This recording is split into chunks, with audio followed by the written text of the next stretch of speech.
كتاب الله دستوري وخير الخلق أسوتنا. In this ayah, Allah has given us a very basic, something even a child can understand, but at the same time a very powerful look at Iman. Iman itself. Iman is the most basic thing, right? For any Muslim, any believer, Iman is the most basic thing. But Allah has given us this worldview that comes from Iman that is life-changing.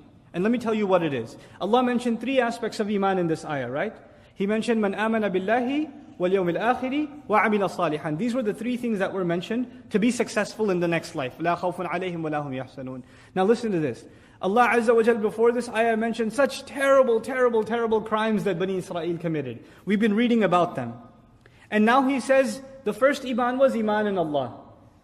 A necessary consequence of believing in Allah is that you will definitely believe in the next life. It's a consequence of believing in Allah. If you don't believe in Allah, then it's very difficult for you to accept that there is a life after this one.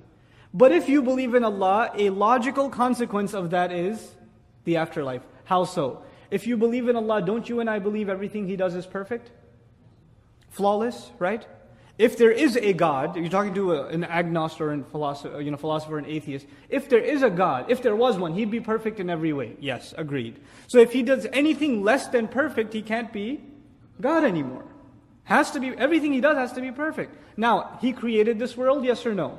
He did. Now look around this world, you see justice or injustice? You don't see justice. You see injustice. You see innocent people being killed. You see children dying of disease. You see murderers getting away with killing 1,000 people. When one man kills 10 people, what's the most you can do to him? What's the just punishment you can give him?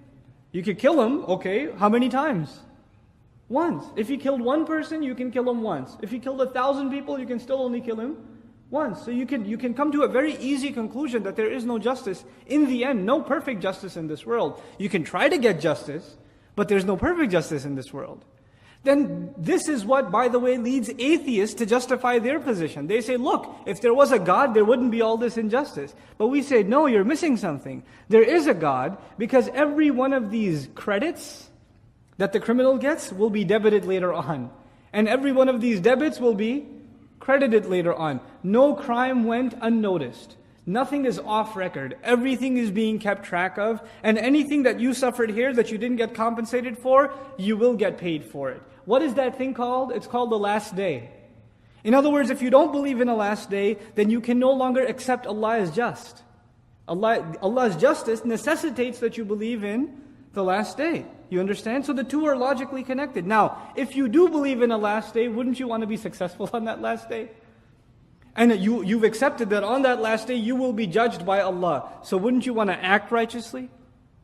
Right? So first came the belief in Allah. A logical consequence of that is believing in the last day. And if you've come to the realization that there is a last day, then what are you going to fix? Your deeds. Such a powerful reality captured in just three phrases. Man amana billahi wal yawmil akhiri wa amila salihan. And this is the mentality of the believer inside these words.